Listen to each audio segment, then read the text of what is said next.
Mayang adlaw mga higalag mga kigsunan, nasab kita ning ato ang pagtuon sa ato ang usa sa mga importante kaayo nga topic nga atong makita diha sa Balang Kasulatan mga higalag mga kigsunan.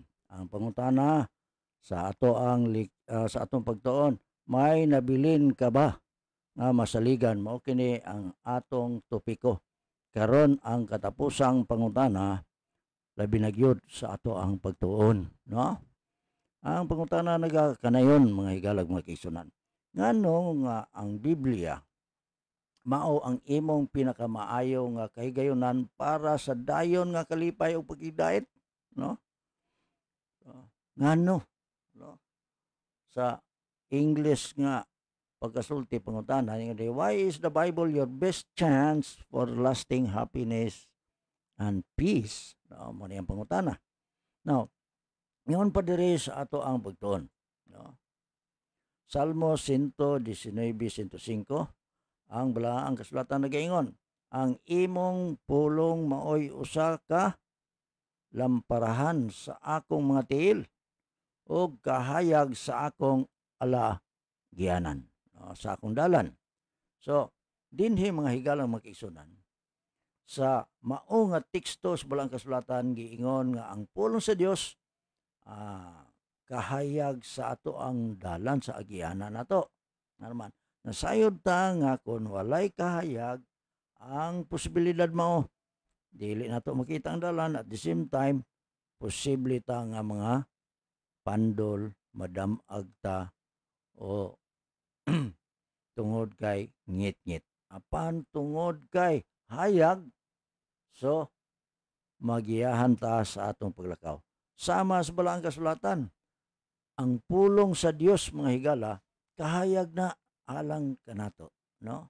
Dugang nga teksto sa Balaang Kasulatan nagingon din sa Juan 15 bersikulo 11. Kining mga butang nga gisulti ko kaninyo aron ang inyong kalipay mamahingpit, no? Gisulti ni nganhi kanato mga igsuon aron di ta makulangan, kumplito ang atong kalipay hingpit o wala nay landong pa sa mga kabalaka. So hingpit ang kalipay, no?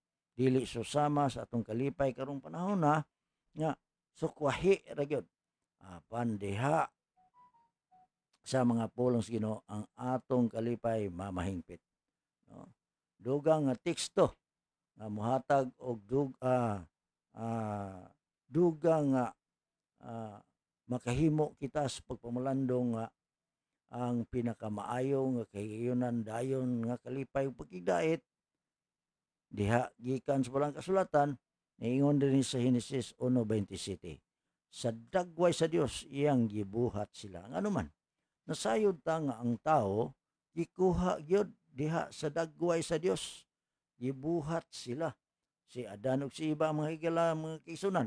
Ang una natong ginikanan labi na gyud si Adan, siya ang giumol sa Ginoo ug nga ang dagway niya gibuhat sama sa Dios mga kigsunan, sama sa Ginoo, no? Iyang dagway maingon man usab ang atong ang si Eva mga higalag mga kigsunan. Padayon, no? Ingon pa din sa Mateo 5 bersikulo 16, ano man atong naibaluan nga ang pulong sa Ginoo kahayag sa ligianan, hatag kanato hingpit nga kalipay, no? Sa ato pa wahay kulang. Ingon pa din sa Mateo 5 bersikulo 16, pasigaa ang inyong kahayag atubangan sa mga tao aron makita nila ang inyong maayong mga buhat o himayaon nila ang inyong amahan sa langit. So, pasigaan kayag kini ni actually mga symbols ni nga ipagawas sama sa kahayag. Sa ato pa ang kinabuhi nato mga higalang mga kigsunan, kahayag nga makita ngadto sa mga tao. Mayroon tag kahayag ang pasabot kadtong mga pulong sa Ginoo nga ginasulti kanato ato nang himuon nga makita nila mga higalang mga kigsunan ug unsay tuyo sa Ginoo ug unsay ang isulti sa Balaang Kasulatan, mao nay atong himuon aron makita ta ingon nga kahayag. makita nila ang inyong maayong mga buhat. Ang maayong buhat makita day mga higalag mga igsunan, no? Ano man ang mga taong nagtamod sa balang kasulatan, ang ilang kinabuhi makita nimo nga maayo na. O himayaon nila ang inyong Ama sa langit, sa langit pagkasulti, sa dilang makita ang atong kinabuhi, sila magadayeg usab ngadto sa Ginoo. Dugang nga teksto sa balang kasulatan, ingon pa sa 1:14 versikulo 3, mubalik ako pag-usab ug dawaton ko kamong nganhi sa akong kaugalingon aron nga kun asa ako ato asap ko. Ang tuyos Ginoo, tadihang magkinabuhi ta, sumala sing gisulti ingon nga kita nahimo sang kahayag ngadto sa mga tao. Ingon pa din mga kaigsunan, dawaton ko kamo nganhi sa akong kaugalingon. Diha kang Ginisus. Aron kun asa gani siya ato usab kita. Sa lain pagkasulti, kuyog na kita ngadto sa Ginoo, mga higalang mag-igsunan, no?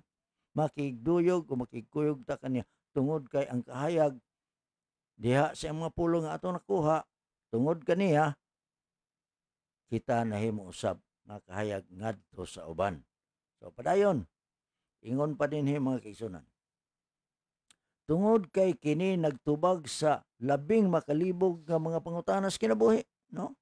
Sa maong pangutana ngano ang Biblia mao ang imong pinakamaayo nga kahigayunan para sa dayon nga kalipay ato kalipay nga dili way sambog og pakiglait. Tubag nag-ingon dinhi, tungod kay kini nagtubag sa labing makalibog nga mga pangutana sa kinabuhi, no? Kanang mangutana bitaw, asam day ko gikan, no? Kani adto nagawon ang ubang mga tawo gikan sa unggoy. Ingon din niya ang kanindot mao, gibuhat kita sa Dios sa iyang dagway, di lang kita mga aksidente nga walay katuyuan, kita mga anak sa Dios. Galasias 3 versikulo 26, no? May maayo pa isip iyang mga anak, kita bililhon kaniya og siya nagtinguha nga kita makauban kaniya hangtod sa kahangturan, mga higalag mga kaigsunan. Mga higala pagkanindot kayo, no? Ang ikaduha, bahin ng iyon dinhi sa mong tubag. Kanang nganong ni ako, murag ang atong existence atong gi-question, no? Kaganiha ang una, asa ko gikan, no? Karon nganong ni ako, no? Sa lain pagkasulti, ang balaang kasulatan nag-ingon nga ang atong mga tumong sa kinabuhi karon mao ang pagdiskubre sa hingpit, no? Praktikal nga mga tubag sa Dios sa mga problema sa kinabuhi, no? Sa pagdawat sa tanyag ni Ginoong Hesus sa kaluwasan gikan sala ug aron mahimong masama kaniya kada adlaw. Roma 8 versikulo 29, mga higala ug mga kaigsunan. Ikatulo, unsay anaa sa umaabot alang kanako, usay mag-question mangguna. Unsay mabalaka mangguna, unsay ato ang future, unsay atong malabot. So, dili nato kinanglan nga matag-an, dili lamang nga kita makasinati og dugang nga kalinaw og kalipay karon. Ang Biblia nag-ingon nga si Jesus o si Ginoong Hesus moabot sa dili madugay aron dad-on ang iyang mga katahon ngadto sa manindot nga puloy-anan nga iyang giandam alang kanila sa langit. Juan 14, 1 ngadto sa 3. Manang ingon din sa kuan, let not your heart be troubled. You believe in God, believe also in me. No, in my Father's house are many mansions. If it were not so, I would have told you. If I go and prepare a place for you, and if I go and prepare a place for you, I will come again. Anhi ako sa pag-usab og kuhaon ka mo gikan dinhi. Kalain pagkasulti mga higalang igsunan. Kung asa gani ang Ginoo, tuwa usab kita. Sa kinatasan ang kalipay o kalipay, ikaw mabuhi sa walay katapusan sa presensya sa Dios. Pinadayag 21, mga versikulo 3 o 4. Hantod sa walay katapusan, mga higala, no? sa presensya sa Dios mga kaigsunan. Kita makig-uban si Ginoo mag-igsunan. Sa ika-13 nga pangutana, kita na lang yun ang mamalandong niini mga kaigsunan. No?